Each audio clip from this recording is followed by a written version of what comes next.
أعوذ بالله من الشيطان الرجيم. بسم الله الرحمن الرحيم. الحمد لله رب العالمين. الصلاة والسلام على أشرف الأنبياء والمرسلين وعلى آله وأصحابه أجمعين. وقال رب اشرح لي صدري ويسر لي أمري واحلل عقدة من لساني يفقه قولي.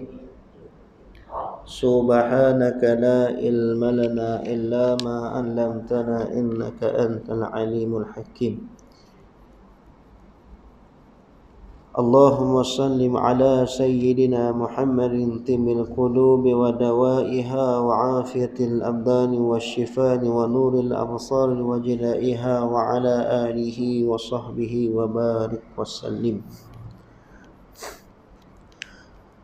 اللهم اهدنا الصراط المستقيم. اللهم اهدنا الصراط المستقيم. اللهم اهدنا الصراط المستقيم صراط الذين أنعمت عليهم من النبي والصديقين والشهداء والصالحين وحسن أولئك رفيقا يا أرحم الراحمين.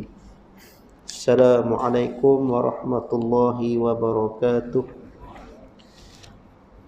Sama-sama kita dahulukan majlis dengan membaca Ummul Kitab Al-Fatihah.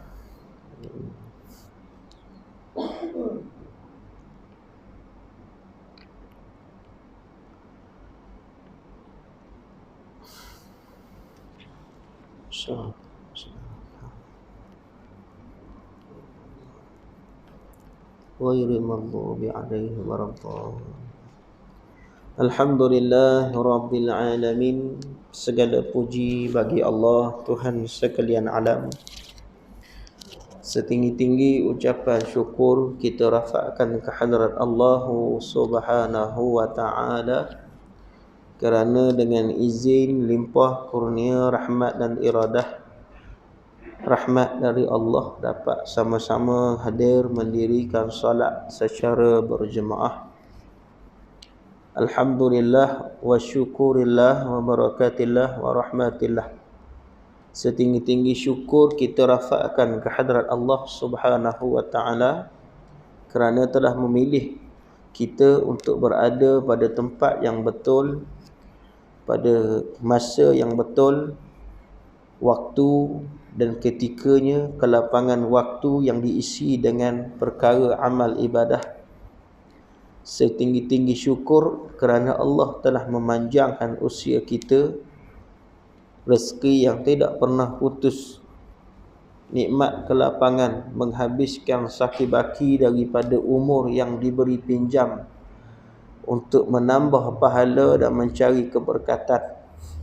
Semoga tak apa yang kita kerjakan, yang kita lakukan, yang sedang kita kerjakan dan akan terus kita kerjakan dalam perihal ibadah menjadi suatu perkara yang bermanfaat bagi kita setelah kita pulang kepada Allah Subhanahu wa ta'ala seketika bila mana kita sampai pada waktunya, insya-Allah.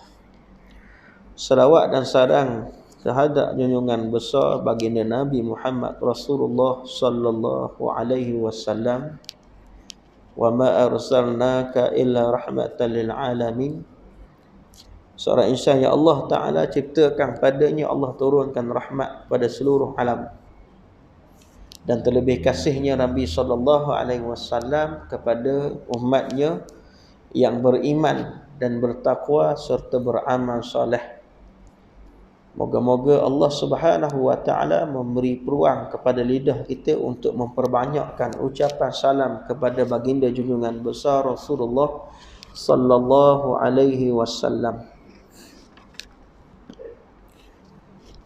Dan di antara benda yang sangat-sangat kita tekankan dan sangat-sangat ditekankan oleh kalangan para ulama-ulama sufi berkenaan dengan ucapan pujian kepada Nabi sallallahu alaihi wasallam. Kerana di sana menurut Syekh Muhammad Alwi Al-Maliki, seorang ulama sufi, suatu pertalian yang menjadi bimbingan yang paling besar bagi umat akhir zaman, selain daripada kita bersama-sama dengan ulama, selain daripada kita mengikuti perjalanan para alim ulama, yang juga menjadi penyebab kepada bimbingan kita untuk kita diperelokkan akhlak oleh Allah Subhanahu wa taala, diberi bantuan supaya kita dapat memperelokkan akhlak kita sebelum kita pulang kepada Allah taala, ialah ucapan salam kehadrat junjungan besar Nabi sallallahu alaihi wasallam. Sehingga kata Syekh Muhammad Alwi Al-Maliki, siapa yang banyak selawat kepada Nabi, maka Allah Subhanahu wa taala tidak akan memberikan kematian kepadanya, melainkan Allah taala akan memberi kesempatan kepadanya untuk diperelokkan akhlaknya, untuk diperelokkan akan dirinya, supaya dia mendapat faedah sebelum peristiwa kematian itu datang kepada dia. Bersyukur kita kepada Allah Subhanahu wa taala, tak kala kita pada saat ini, pada ketika ini, masing-masing kita mempunyai kerja yang tidak pernah sudah, yang tidak pernah habis, yang tidak pernah putus. Dan Allah Ta'ala lapangkan waktu kita untuk berada dalam keadaan kita beribadat kepada Allah Subhanahu wa Ta'ala. Nikmat yang ada pada saya ni dan pada muslimat ibu-ibu ayah sekalian, merupakan satu-satunya nikmat yang sangat dirindui oleh orang-orang yang sedang berada dalam hospital sekarang. Sangat-sangat mereka nak sangat ketika mana mereka berada atas katil di dalam hospital, dalam keadaan nyawa mereka berada di persimpangan kematian.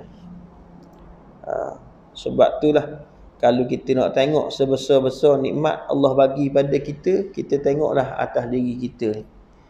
Mata kita yang masih lagi terang, telinga kita yang masih lagi dapat mendengar, tangan kita yang masih lagi mampu bergerak, kaki kita yang masih mampu melangkah, bahkan nafsu kita makan, minum dan sebagainya masih lagi tidak berkurang.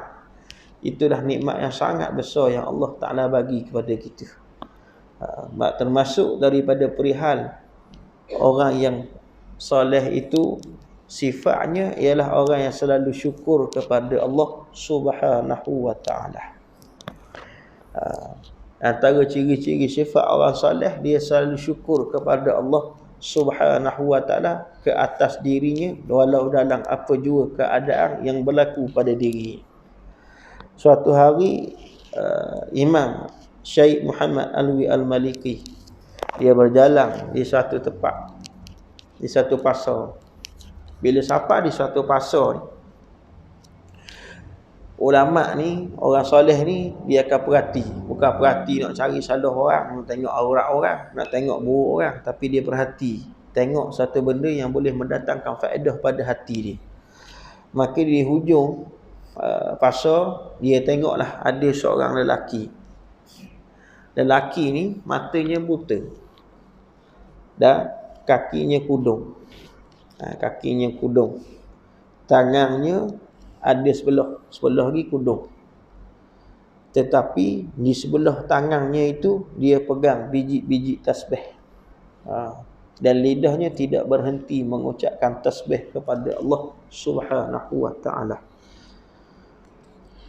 Maka dalam perihal yang demikian, Syekh Muhammad Alwi Al-Maliki ni menghampiri dia, pergi kepada dia. Dia nak uji keimanan hamba Allah ini. Dia kata, apakah yang engkau menjadi punca kepadamu yang mu boleh tetap bersyukur kepada Allah walau dalam kala ketika Allah Ta'ala menarik kenikmatan, kesempurnaan yang ada pada diri kamu. Apa mu boleh syukur kepada Allah dengan tetap berzikir kepada Allah, dengan lidah yang tetap mengucapkan ucapan tahlil kepada Allah, tasbih kepada Allah, tahmid kepada Allah. Maka kata pemuda tadi, Allah menarik sebahagian daripada nikmat apa yang ada pada diriku, tetapi Allah tidak menarik kepadaku, tidak mengambil daripadaku nikmat yang sangat besar yang tidak ada pada sekalian daripada orang lain. yang jarang ada pada orang lain. Dan nikmat itu ialah nikmat iman dan takwa kepada Allah, sehingga kan aku mampu walau tak kala walau tak kala kaki ku tak ada, tangan sebelah tak ada, mata ku tak nampak, tetapi Allah tetap memberi nikmat kepadaku untuk mengenalnya dengan berzikir kepada Dia. Tak ada tangan dah, kaki tak ada dua belah, tangan tak ada sebelah, mata buta, tapi tetap pegang tasbih untuk ingat kepada Allah sebagai tanda dia syukur kepada Allah Subhanahu wa taala. Maka Syekh Alwi Al-Maliki ni uji lagi. Dia kata kamu nak syukur kepada Allah, tapi dalam kalamu ni kesempurnaan yang kurang. Kalau duduk pada orang lain, barangkali mungkin mereka mengeluh, tapi kenapa kamu tetap aku tengok gembira? Maka dia kata nikmat yang paling besar yang Allah bagi kepadaku, seumpama aku sebut tadi, nikmat iman dan takwa kepada Allah. Ada orang dia dapat nikmat iman, Islam, tapi dia tidak dapat nikmat takwa kepada Allah Subhanahu wa taala. Islam dia tahu sembahyang wajib, dia tahu sembahyang berjemaah tu sunat muakkadah, dia tahu wajib cari ilmu agama, dia tahu Allah atur di atas dunia ni, wa ma khalaqatul jinna wal ins illa liya'budun, untuk beribadat kepada Allah Taala, tapi dia tidak mendapat taufik untuk beriman dalam melaksanakan ibadat kepada Allah Subhanahu wa taala. Lepas tu sebesar-besar nikmat yang Allah bagi pada kita muslimin muslimat rahimahullah ialah nikmat kita boleh beriman dan bertakwa kepada Allah Subhanahu wa taala. Dalam ramai-ramai ahli qaryah, tiba-tiba Allah pilih kita. Allah pilih sebahagian daripada muslimat, sebahagian daripada muslimin untuk hadir, duduk, solat berjemaah, lepas tu bertasbih, bertahmid, bertahlil, doa sama dengan imam, lepas tu tunggu pula 40 minit untuk dengar doa, dengar tazkirah, ambil ilmu agama. Maka di penghujung solat berjemaah, berdoa lagi, maka tuan-tuan, setiap seorang daripada kita 70,000 malaikat iring perjalanan tuan-tuan daripada pergi dan balik. Daripada kita sapa waktu tadi, sapalah kita balik ke rumah, dan malaikat bertandang di atas rumah kita sampai pagi esok, berdoa kepada Allah untuk Allah Ta'ala ampun dosa kita, untuk Allah Ta'ala tambah rezeki kita, dan dia doa kepada Allah semoga Allah menulis kita berada dalam kematian yang baik di sisi Allah Subhanahu wa taala. Itu nikmat yang paling besar sekali. Tapi kenapa nikmat itu kita pandang kecil? Sebab nikmat panca indera yang ada pada kita ni Allah dah ambil, seumpama Allah ambil yang duduk pada sahabat-sahabat kita. Hari Sabtu baru ni kuliah saya tak mari. Allah uji demam ya. Bukan uji tarik kaki. Allah uji demam, panas, makan Panado dok kebah, dak ingat tu. Dak ingat ke jadual, dak ingat ke apa-apa. Baru uji dengan demam. Siapa dah ingat dah pekerjaan dunia. Maka bila kita sakit baru kita tahu betapa besarnya nikmat sihat.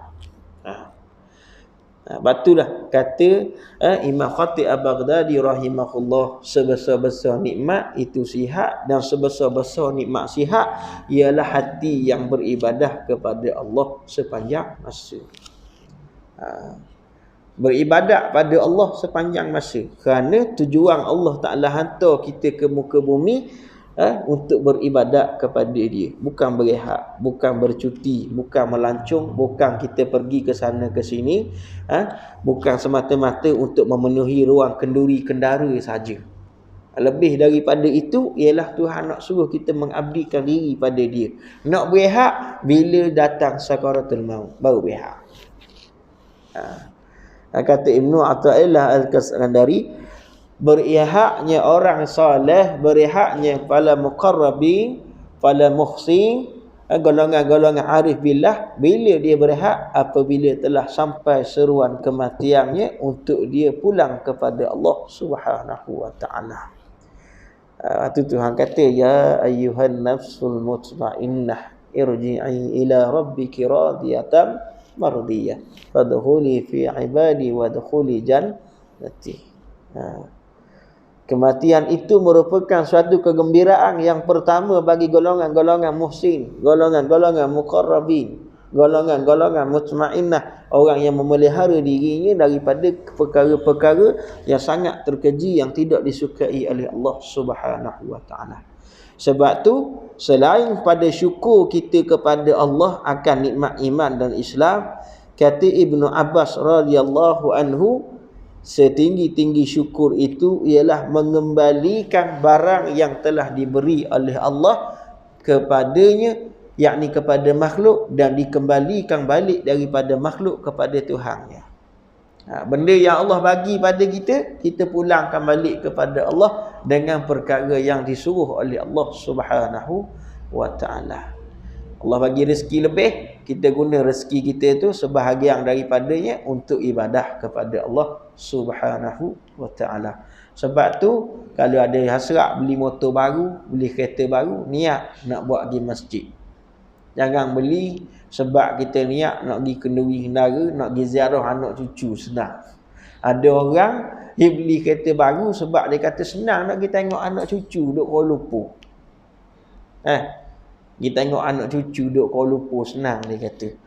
Nak pergi pasar.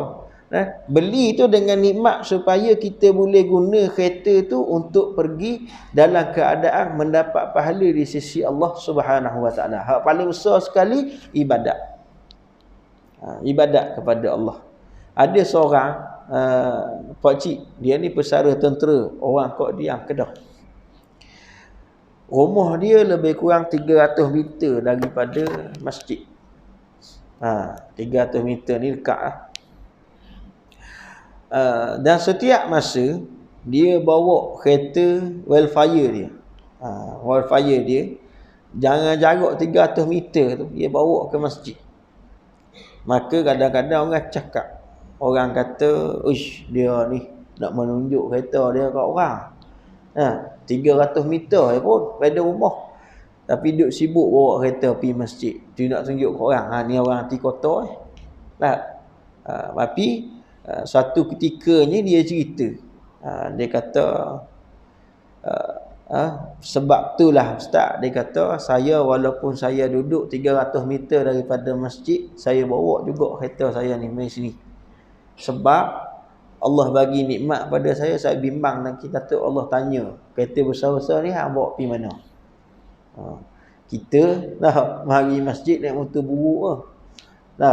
Tak salah. Bukan salah. Orang dahsyat lagi pakai baju pagoda. Ngadak Allah Ta'ala pakai baju pagoda berlubang perut. Nampak rusak. Tak sedar mari semayang masjid. Sebab ngadak Allah Ta'ala. Tak rasa besar ngadak Allah. Tapi kalau rasa besar ngadak Allah Ta'ala, kita akan berpakaian dengan pakaian yang sangat cantik. Kita terbalik. Nak ngadak makhluk, pakai comel-comel. Nak pergi kenduri, barulah pakai comel-comel. Baju barulah gosok. Barulah pakai seluar saik dan sebagainya. Tapi nak pergi semayang, plekat zaman muda dulu pakai. Lusuh. Dah lah lusuh, jarang pula. Pakai baju pagoda pula, zaman masa nikah mula-mula dulu. Berlubang sana, berlubang sini, ngadak Allah Ta'ala. Tidak bersungguh kita ngadak Allah. Sebab tu, di antara benda yang disebut Ibnu Abbas, syukur itu mengembalikan apa yang telah diberi oleh Allah kepada kamu, kepada Allah kembali. Allah bagi kita nikmat sihat, kita pulangkan balik kepada Allah dengan ibadat kita kepada Allah Subhanahu wa taala. Ikhlas tu letak belakang. Jangan bincang dia tu, waktu jauh pergi cerita dia. Yang penting paksa diri wa tujahiduna fi sabil. Paksa diri dengan bermujahadah untuk bawa diri kita kepada perkara yang Allah suka. Paksa diri. Walaupun mari ke masjid dalam keadaan terpaksa pun tanda syukur kita kepada Allah. Walau kita datang kerana orang kata tidak ikhlas sepenuhnya, tapi kerana kita berhajat pada sesuatu, hadirlah. Kerana ikhlas itu akan datang setelah kita memaksa diri kita. Dan ikhlas ni dia tidak mari duduk debuk dalam diri kita, lepas tu dia duduk congok saya duduk. Ikhlas ni dia akan mari, dia akan pergi. Dia akan mari, dia akan tubik. Sebab tu kadang-kadang ada masa kita ikhlas, ada masa kita bersungut. Sebab kita ni makhluk, manusia, lemah. Sebab tu Allah buka pintu gerbang untuk kita berzikir, untuk bertaubat sepanjang masa sebelum kita mati. Sebelum kita mati, Allah Ta'ala beri peluang kepada kita untuk bertaubat kepada Dia. Bersyukur kepada akan nikmat yang telah diberi supaya ia tidak hilang di sisinya dan makin ditambah oleh Allah Subhanahu wa Ta'ala. Jadi kita syukur nikmat iman, nikmat Islam. Lepas tu kita syukur pula nikmat rezeki yang Allah bagi dengan kita memulangkan balik perkara itu kepada ibadah. Seumpama kalau dapat rezeki bersedekah, seumpama kalau dapat rumah yang besar kita melaksanakan program agama, kita ajak orang tahlil rumah kita, kita ajak orang baca Yasin dan sebagainya. Kalau kita ada rezeki lebih, kita gunakan kesempurnaan rezeki itu kepada orang lain supaya kata Ibn Athaillah ia tidak berkurang bahkan ditambah oleh Allah Subhanahu wa Ta'ala. Kalau nikmat sihat kita guna balik pada Allah, insya-Allah nikmat sihat tu panjang. Siapa nak simak jantung dia supaya panjang kesihatan jantung dia, banyakkan berzikir la ilaha illallah. Siapa yang nak supaya jantung dia sihat, banyakkan zikir la ilaha illallah. Ulang zikir la ilaha illallah. Banyakkan sebut. Apabila sebut la ilaha illallah, hatalah zikir itu supaya jantung kita yang berdegup tu menyebut kalimah Allah, Allah, Allah, Allah. Sebab kata Imam Khatib Al-Baghdadi, orang yang banyak berzikir dan menyebut kalimah-kalimah zikir seumpama la ilaha illallah, maka seluruh anggota batinnya akan bergerak, termasuk dalam darahnya akan berzikir kepada Allah Subhanahu wa Ta'ala. Akan zikir kepada Allah Subhanahu wa Ta'ala. Kan baru-baru ni viral isu di Gunung Jerai. Kita tengok orang pergi ambil video mandi. Minggu lepas saya pergi, saya balik Kedah, saya pergi. Pergi tempat makam Tok Syekh tu, bawa anak seorang, bawa isteri, kita pergi juga ambil air dan kita ambil wuduk situ. Rupanya memang ramai orang pergi. Maknanya ramai sangat dah orang di situ. Kebetulan yang jadi viral tu, setelah daripada ada 2-3 orang ustaz ni, dia buat akaun TikTok, dia letak dalam akaun TikTok, dia mandi situ. Tu jadi isu tu, orang jadi pelik. Pada benda tu tak ada masalah. Bertabaruk, dia ambil berkat dengan orang soleh, peninggalan orang soleh. Dia bertabaruk dengan telaga tu, telaga daripada Syekh Abdullah Al-Khumairi, seorang ulama yang bertanggungjawab mari ke Kedah dan menyebarkan Islam dan mengislamkan Sultan Kedah pada ketika itu. Maka dia makam dia dapat di Gunung Jerai, markas dia pun di Gunung Jerai. Cuma benda-benda macam ni kadang-kadang orang tak biasa dia pelik. Sebab jadi pelik, masing-masing sibuk nak viral belaka. Tu masalah. Saya tanya orang situ, orang mandi di telaga tu bukan baru hari ni, dah 30 tahun dulu. Tu mandi, orang dulu siap semayang situ, tahlil pula situ. Dulu. Dia kata, tapi ustaz lah ni, orang pelik, masing-masing duk main, mereka duk makam gambar, mereka duk ambil video, buat akaun TikTok. Lepas tu pula, orang komplain macam-macam. Sebab netizen ni bukan dia pergi belajar sangat. Netizen ni dia banyak nak cari salah. Tu masalah dia. Nak ambil berkat tak ada masalah. Bukan di Kedah saja. Di Terengganu pun. Di Kemamang, masjid Kampung Tuan, orang mandi. Orang ambil berkat air dia. Di masjid Toko Paluh, Kuala Terengganu, tiap-tiap minggu kita pergi ambil air. Tak ada masalah. Bukan kita percaya pada air, tapi kita yakin keberkatan yang duduk pada tuang yang menyebabkan timbulnya telaga tu ada berkat dia. Cuma buat kerja ibadat, jangan sibuk tunjuk ke orang tu. Saya setiap kali saya balik Kedah, saya akan pergi ke telaga Tok Syekh tu. Oleh kerana baru ni viral pula, kita pergilah pula kita. Memang betul lah, banyak orang buat mandi bunga nak datang jodoh, tu masalah.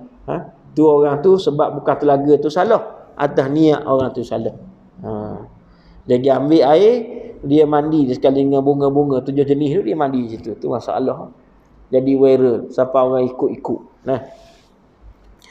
Dan di antara syukur ditambah oleh Allah Subhanahu wa taala kerana syukurnya seorang manusia itu kepada Allah. Bila dia syukur kepada Allah, dia buat ibadat kepada Allah, dia menambahkan nikmat yang diberi oleh Allah, dia gunakan kepada jalan yang diberi oleh Allah, maka Allah Ta'ala menambahkan nikmatnya itu sehingga bertambah-tambah melebihi daripada kadar apa yang dia dapat.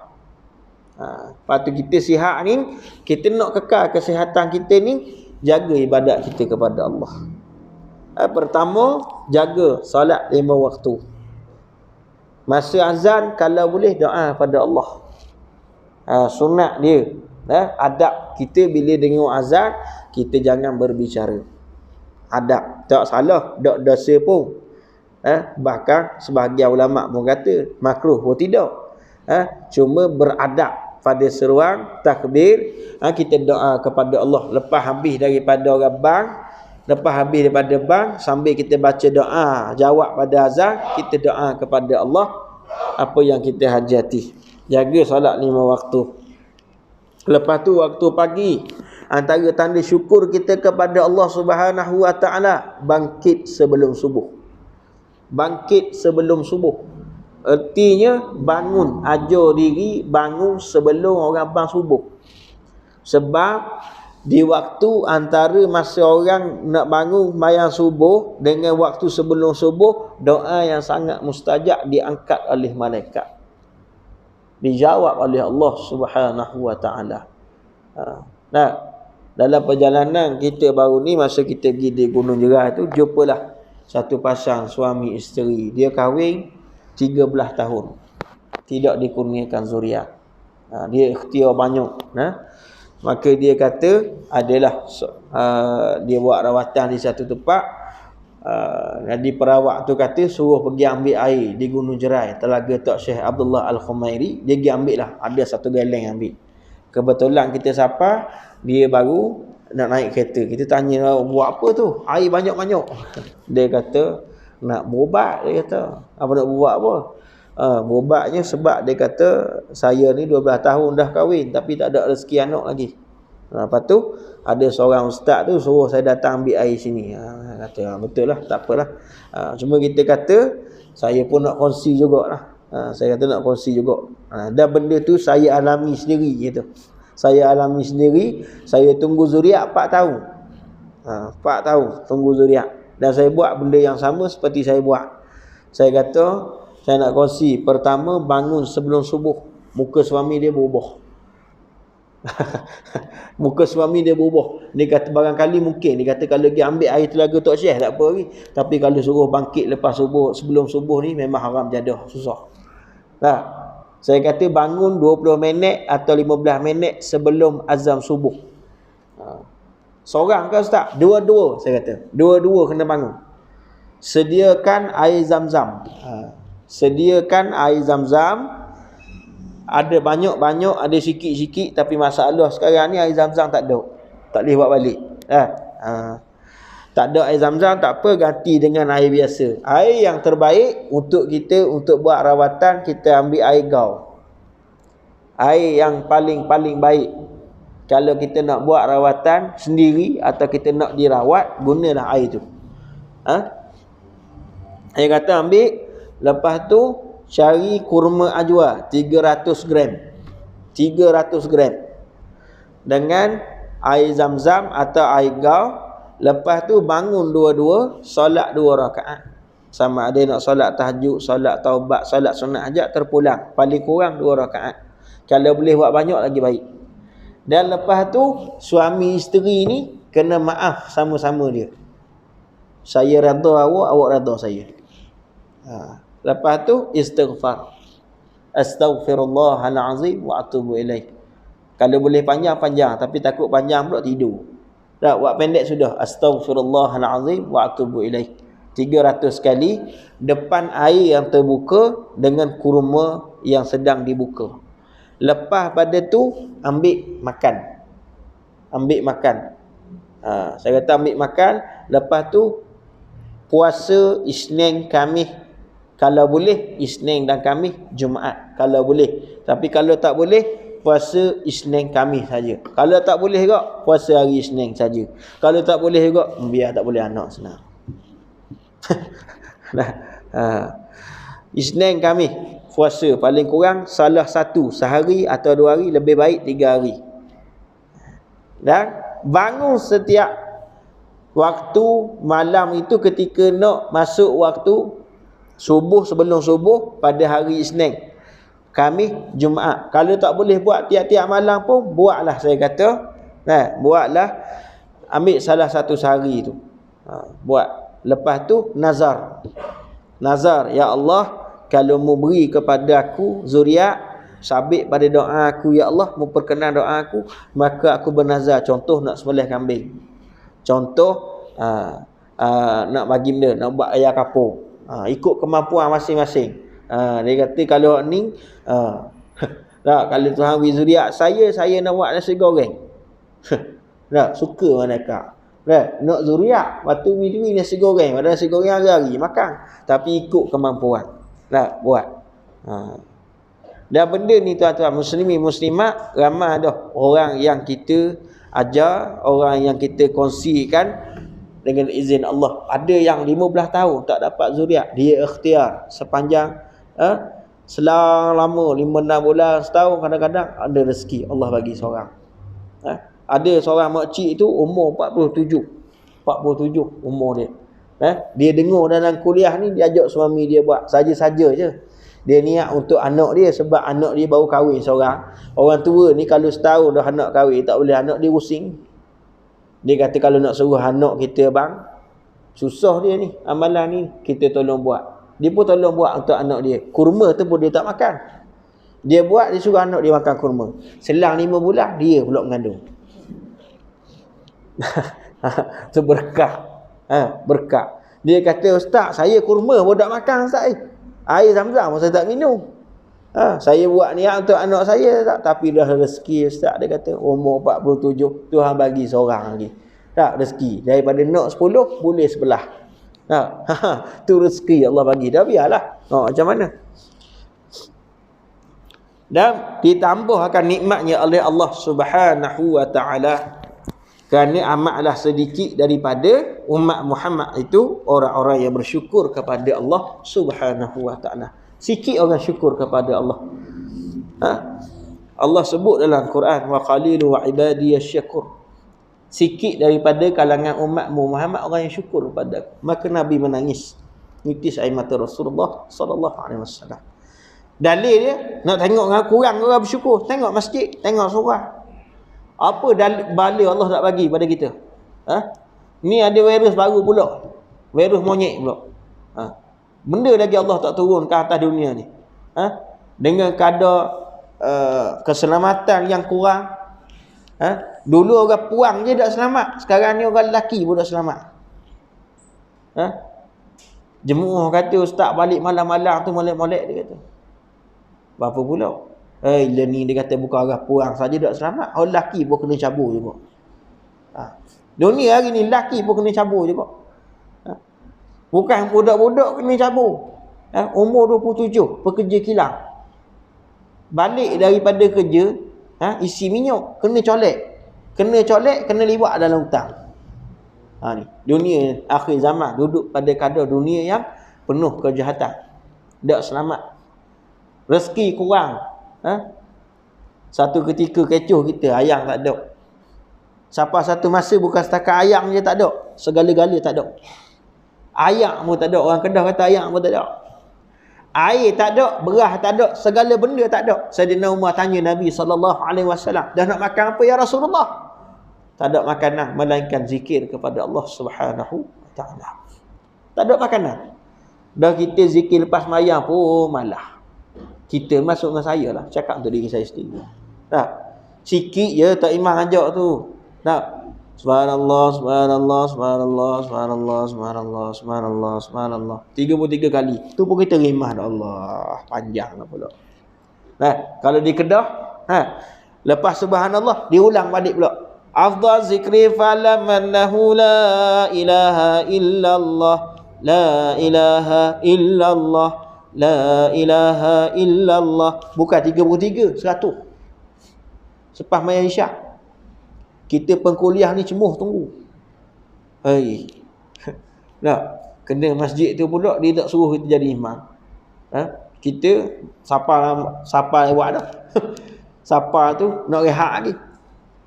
Tak. Ada setengah-setengah masjid tu penceramah tak ada jadi imam. Semayang saja rakaat pertama surah Al-Mulk 15 ayat. Rakaat kedua 15. Lepas tu pula wirid. Lepas pada semayang, amanar rasulu bima unzila ilaihi min rabbih wal mu'minun. Orang tua baca ikut irama Piramli. Doa pula. Ya, kita pukul 9 sini beres dah, selesai. Lewat sikit 9 suku. Semalam dekat Al-Hadid, terlajuk sikit bab lama dok gi 9.20. Kat sana 9.30 tu belum tentu habis lagi mayang. Dah lah masuk isyak lambat. 8.40, 8.45. Ceramah pula sampai pukul 9 suku. Bukan dia suruh, bukan kita nak, dia suruh. Dia kata mai jauh-jauh ceramah setengah jam tak cukup. Paling kurang sejam suku. Tak, sambung pukul 10 baru sudah. Tapi orang boleh duduk. Berapa orang boleh duduk? Mereka dibiasakan dengan keimanan mereka dan ketaatan mereka, syukur kepada Allah. Sebab tu syukur terhimpun dengan sifat sabar. Syukur terhimpun dengan sifat sabar dalam melaksanakan ketaatan pada Allah. Sabar kita tahan dengan diri kita ni, duduk dalam kuliah kita tahan. Ngatuk pun tahan. Kita letih kerja siang tadi kita tahan. Termasuk daripada kategori orang yang syukur. Kerana syukur terhimpun 3 perkara: sabar, redha dan taat. Redha ni, mari tahu dah ada kuliah tapi tunggu, tu redha. Taat, dia tetap buat, tetap jaga solat berjemaah walau dalam keadaan dia kurang sihat. Tu taat. Maka kalau tuan-tuan Allah Ta'ala bagi himpun pada sifat kita, duduk 3 perkara: sabar dalam perkara ibadat, sabar dalam perkara maksiat, redha dengan ketentuan Allah, dan taat akan suruhan Allah Ta'ala. Itu menandakan kita ni orang yang syukur kepada Allah. Orang yang syukur kepada Allah Subhanahu wa Ta'ala. Nak beli syurga tu bukan dengan perkara yang murah. Bahkan kita nak dosa tu pula kena bayar. Nak dosa ni kena bayar. Orang duduk kelab. Dekat di tak mau sebut bab dalam YouTube. Di Pahang lah. Ada kelab mat. Itu. Duduk kelab mat. Penuh orang. Kena bayar. Nak masuk karaoke satu lagu RM5. Lagu zaman-zaman lama Piramli. Tuai padi antara masa, esok jangan layu-layuan. Tapi hak nyanyi tu umur 60 lebih. Suara dak sedap tapi minat punya masa. Kita ingatkan puaka nyanyi. Sebab sebelah tu Kedah. Sebelah tu Kedah. Lapor balik kuliah daripada Mamang ni. Lepas kuliah orang dak ajak pergi makan. Nah, tu kiasan itu, tapi sini alhamdulillah ada. Nah, berhenti cari-cari Kedah, kebetulan Allah izin berhenti Kedah tu. Berhenti Kedah tu. Kereta penuh, orang tak ada. Berhenti turun, kita ni pakai jubah, pakai kopiah. Duduk situ. Tunggu 5 minit, marilah seorang ambil order. Kita tanya, dah ni kereta banyak-banyak ni pak warna orang. Masuk alam raib. Dia kata, "Dok, ada belakang." Ada belakang. Kita ingat ada terpaksa lagi. Duduk 5 minit lagi, mari tuang Kedah. Padang kata itu. Pakai sasa, baju fit, pakai topi. Dia kata, "Cik daripada pejabat agama." Saya kata, "Dok, saya daripada Mamang nak balik ke Cerating." Nak balik ke Cerating. Tanya apa? "Dok, betul bukan pejabat agama?" Kata, "Dok, bukan pejabat agama. Saya mari ada urusan sikit dia ke Mamang." Allah izin, rasa nak kecing, pusing belakang, masuk ke pintu belakang. Oh, ada disko. Ada karaoke. Mokcik tua tu, rambut ni macam tu Kak Limoh. Penuh nyanyi lagu. Tuai padi antara masa. Kalau sedap tak apa, tak sedap. Bergegar mic tu. Berapa kali dia tepuk, dia kata mic ni tak apa sedap, padahal suara dia tak sedap. Kena bayar tu RM5. Lepas tu ada yuran kelab pula.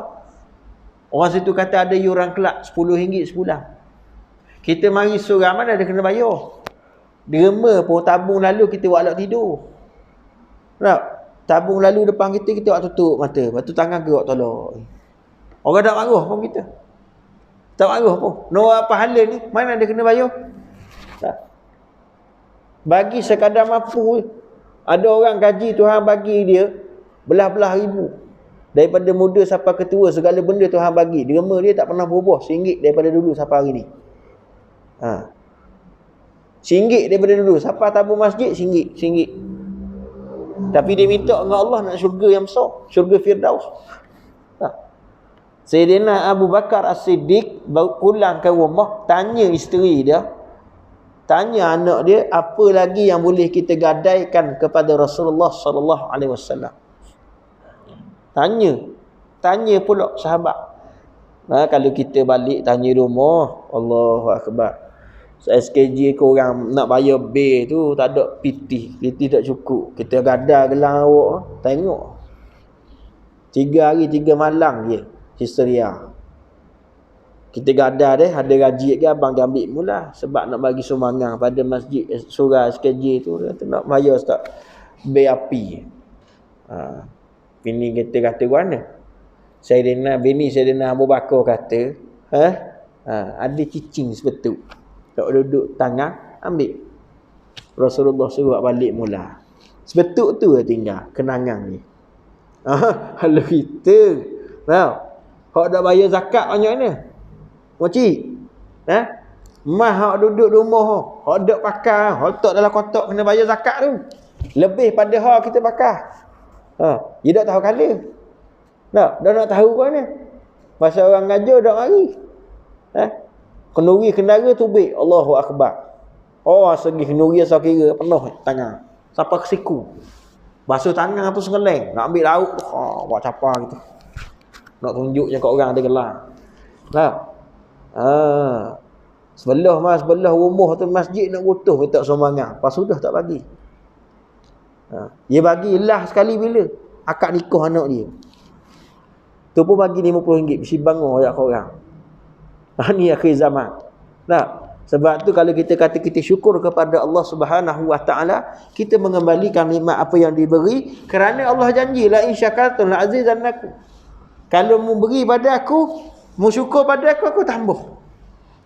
Tambah itu dengan erti kata ulama, ditambahkan akan nikmat ketaatan kita kepada Allah Subhanahu wa taala. Sebab tu tengok rezeki berkat, kita makin taat kepada Allah. Tapi kalau rezeki yang masuk dalam perut kita, yang masuk dalam perut isteri kita, anak kita, suami kita, rezeki yang tak berkat, kita akan makin jauh dengan Allah Subhanahu wa taala. Kita makin jauh dengan rahmat Allah.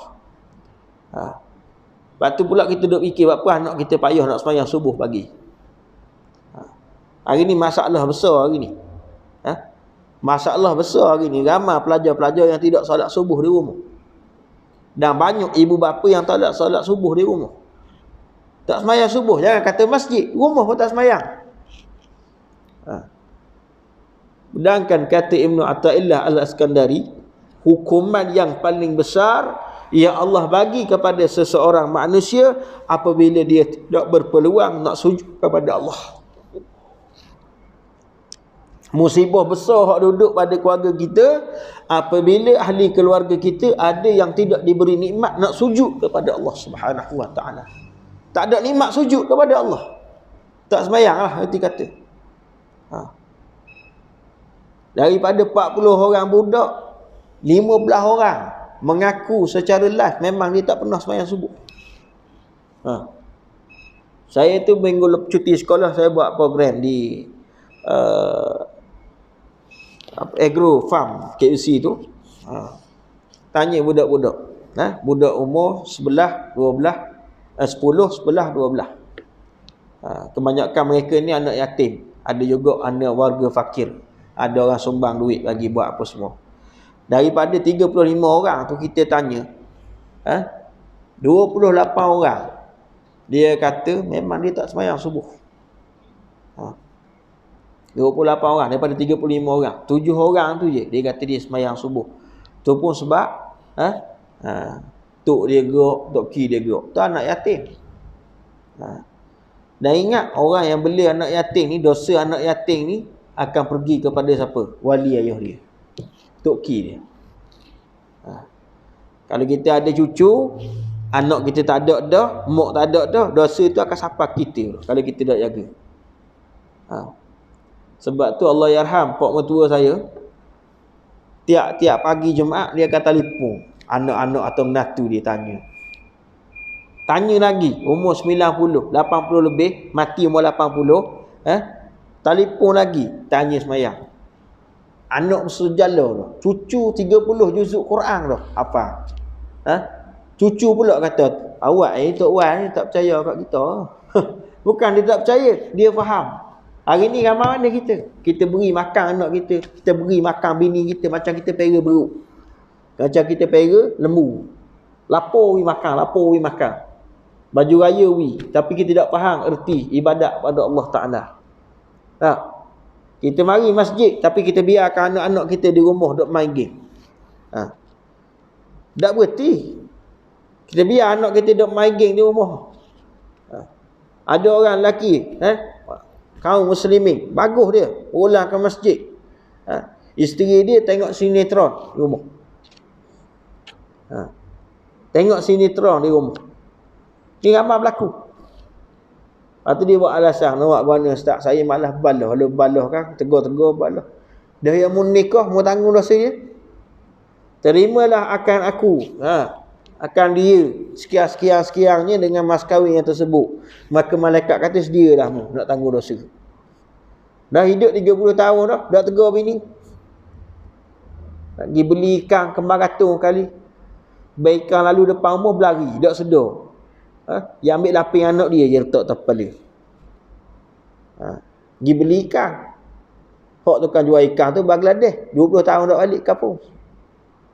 Pening pada kawan tu. Tu dia cerita tu Kedah. Ini orang ustaz kampung ini banyak orang bahaya-bahaya dia. Kenapa bahaya-bahaya? Saya jual ikan naik motor. Itu orang kadang-kadang tara pakai baju mari beli. Kita kepala banyak pusing. Kepala banyak pusing. Kira tak betul. Kira tak betul. Makcik kata, Allah makcik umur 50 dah. Haram tetap haram makcik. Dah kerana apa tu? Tidak memberi kepada dia dengan nikmat syukur kepada Allah Subhanahu wa taala. Sebab tu erti juga syukur orang yang menjaga akan perkara yang dilarang oleh Allah Subhanahu wa taala. Benda Allah larang, jaga. Terbuat, kembali kepada Allah wa yastaghfirullah. Allah bagi jalan. Allah kata wala tahinu wala tahzanu wa antumul a'la in kuntum mu'minin. Jangan kamu takut, jangan kamu gerun. Walaupun banyak dosa pun kamu kembali kepada aku ampun dosa kamu. Selagi mana Allah tak bagi kepada kita dua perkara. Nyanyok, yang kedua kekuatan. Tidak ada kekuatan nak beribadat kepada Allah. Lagi tak ada dua ni, lagi tu Allah bagi kita kekuatan nak bertaubat kepada Allah. Jiran saya hari ni mati. Kena serangan jantung. Penyakit jantung pun tak ada. Mu'allaf. Meninggal petang tadi meninggal. Mu'allaf. Dia suka belanja orang kedai kopi. Walaupun susah nampak dia sejik hari Jumaat. Tapi kalau bab belanja, serah dia. Bab belanja orang makan, serah dia. Dia bangun pagi, dia pergi beli makanan, jumpa orang, sembang orang, dia minta maaf orang. Petang ni mati. Penyakit jantung ada, apa tak ada. Suatu perkara yang telah disebut dalam hadis Nabi SAW akan berlaku kematian yang mengejut. Akhir zaman. Ni zaman kita. Kita bukan main 3 bulan sekali kita pergi cek darah, cek jantung, cek liver dan sebagainya. Habis cek bimbang kok mati. Nah, mati tidak mensyaratkan kita ni sakit. Dan sakit tidak mensyaratkan seorang itu mati. Ada orang sakit bertahun-tahun. Ayah saya terlantar saja 12 tahun. 12 tahun terlantar, tak mati-mati lagi. Nah, orang yang mari ziarah dia tu boleh bilang berapa orang mati. Mari seorang siap, Pak Rasid jaga molek lah, dia kata ni syurga ni.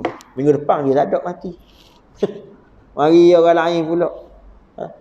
Mari orang lain pula, Ustaz, ayah apa khabar nak pergi ziarah ni petang mari lah.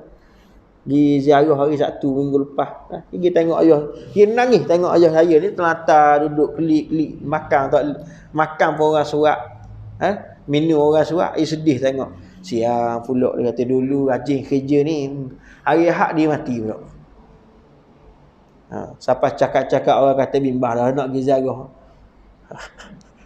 Orang bimbang dah nak pergi ziarah. Ni kita kata tidak mensyaratkan sakit itu kita akan mati.